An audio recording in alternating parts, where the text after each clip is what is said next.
Hello दोस्तों, कैसे हैं आप सब। उम्मीद है सब अच्छे होंगे। स्वागत है आपका आपके अपने channel art general knowledge study. Friends, आप मेरे चैनल को सब्सक्राइब कीजिए, वीडियो को लाइक और शेयर कीजिए। पिछली वीडियो में हमने अल्तामिरा गुफा और गरगास गुफा के बारे में पढ़ा था। आज हम पढ़ेंगे त्रिफेयर्स गुफा के बारे में। ये जो गुफा है ये 3 भाइयों की गुफा के नाम से फेमस है। ये गुफा भी फ्रांस में स्थित है।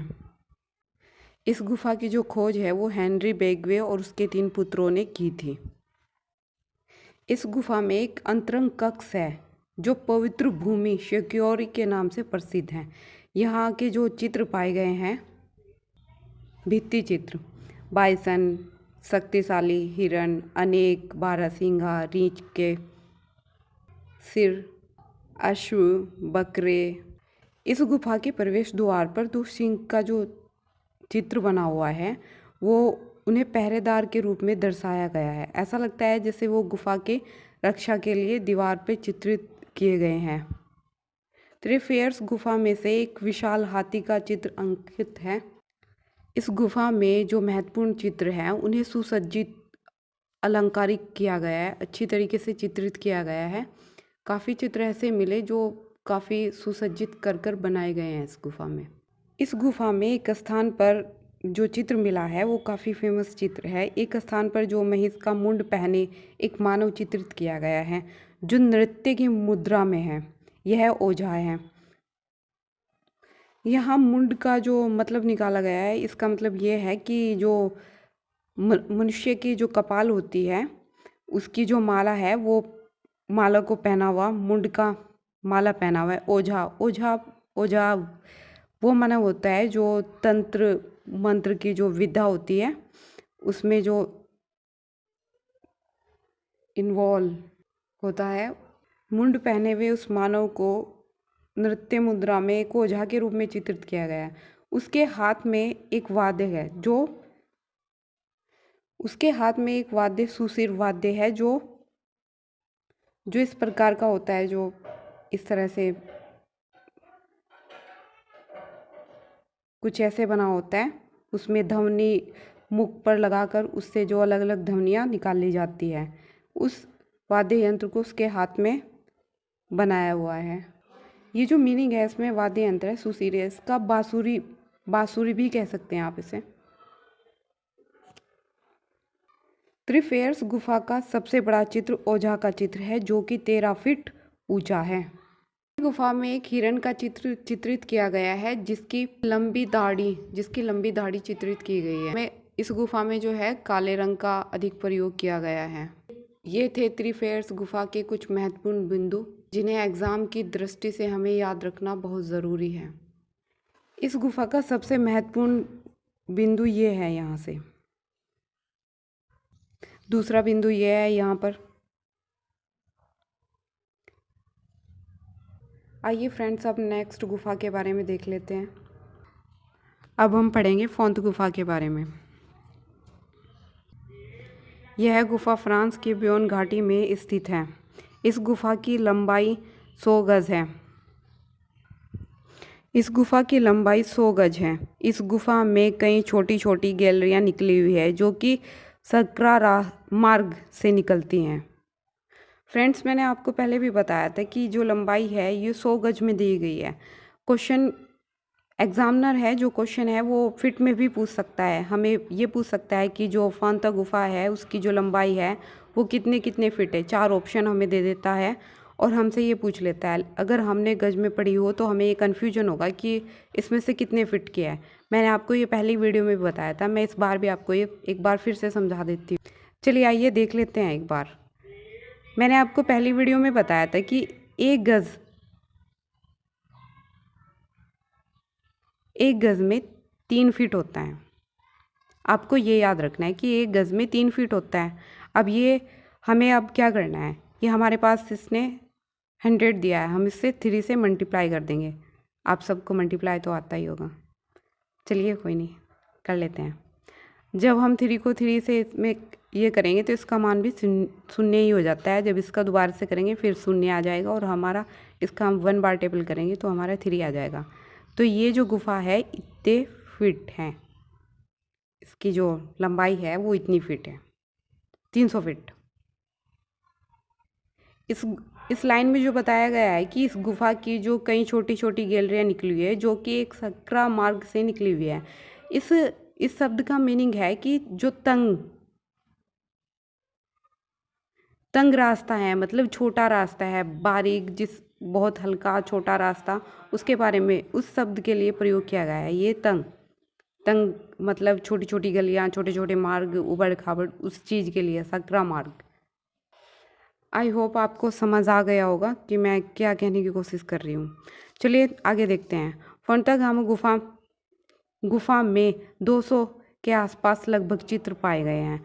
यहाँ पे वे जब ये गुफा है जो खोज में आई 1901 में, उस टाइम पे लगभग इतने चित्र पाए गए हैं।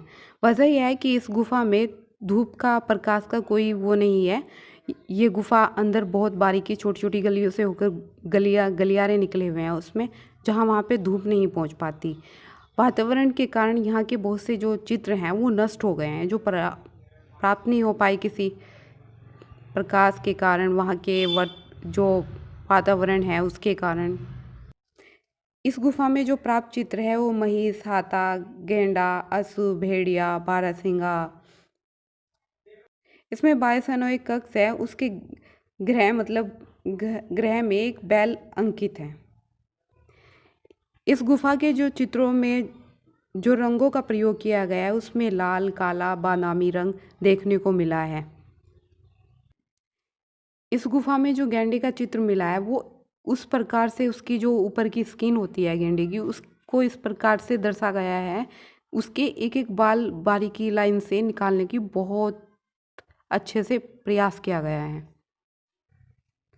इस गुफा में जो महिष की आकृति है वो लाल और बादामी रंग से अंकित की गई है। फोंटागामा गुफा का उद्घाटन 1901 में हुआ है। यहाँ से प्राप्त चित्र प्रागैतिहासिक काल के विभिन्न चरण के चित्र हैं। ये थे फोंटागामा गुफा के जो महत्वपूर्ण बिंदु एग्ज़ाम के पॉइंट ऑफ व्यू से। फ्रेंड्स प्लीज़ मेरे चैनल को सब्सक्राइब करें, मेरे वीडियो को शेयर करें। कोई प्रॉब्लम हो वीडियो में तो मुझे कमेंट करके बताएं। आप लोग मुझे सपोर्ट देंगे तो मैं अन्य विषयों पर भी अपनी वीडियो लाऊंगी। चलिए आइए दोस्तों, अब नेक्स्ट वीडियो में नहीं, हम इसी वीडियो में एक और गुफा का महत्वपूर्ण बिंदु कंप्लीट करेंगे। चलिए आइए देखते हैं फ्रेंड्स नेक्स्ट गुफा के बारे में। हमारी नेक्स्ट गुफा है कंबारेली गुफाएं। ये जो गुफा है ये फोंटागामा गुफा के निकट ही स्थित है। इस गुफा का जो निर्माण है वो भी चूना पत्थर की चट्टानों से ही निर्मित हुआ है। चूना पत्थर की चट्टानों को ही अवसादी चट्टानें भी कहते हैं।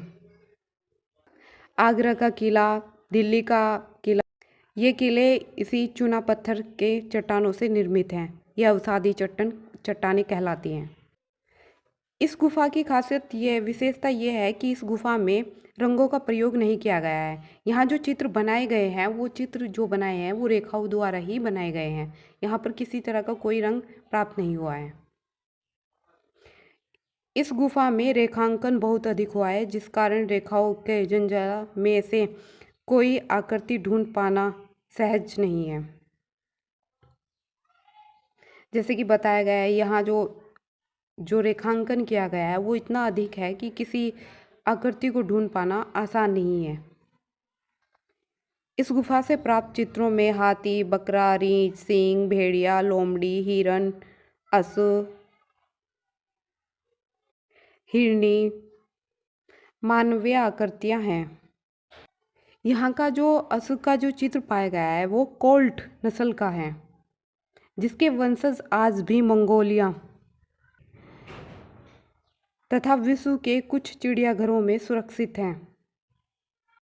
फ्रेंड्स ये जो मंगोलिया है ये चीन से ऊपर की साइड में है, थोड़ा उससे अटैच ही है, वहाँ पर है। इन्हें प्रेजावाल्स्की के असुर का नाम दिया गया। इसका जो अस्तित्व है भारत में कच्छ के रण में भी दिया गया था। अब सवाल यह है कि भारत में कचकरण किस राज्य में स्थित है। एग्जामिनर नेट के एग्ज़ाम में तर्क कथन वाले क्वेश्चन में इस तरह से क्वेश्चन बना सकता है। कोल्ट नस्ल का असू भारत के गुजरात में पाया जाता है। क्वेश्चन का नेक्स्ट बिंदु ये होगा, इस असू के वंशज मंगोलिया में पाए जाते हैं। हमें पहला बिंदु क्लियर होगा तो तब जाके हम इस क्वेश्चन को सही कर सकते हैं, अन्यथा वो गलत भी हो सकता है। ये जो कचकरण है ये गुजरात में पाए जाते हैं। फ्रेंड्स, आज बस इतना ही। बाकी जो गुफाएं बची हुई है हम उन्हें नेक्स्ट वीडियो में कंप्लीट करेंगे। उसके बाद हम अपना नेक्स्ट टॉपिक स्टार्ट करेंगे। Please subscribe my channel, like my video, share my video, और अगर कोई प्रॉब्लम हो तो कमेंट करके मुझे बताएं। Thank you. प्लीज़ वीडियो पूरा देखें फ्रेंड्स। टेक केयर, मिलते हैं नेक्स्ट वीडियो में।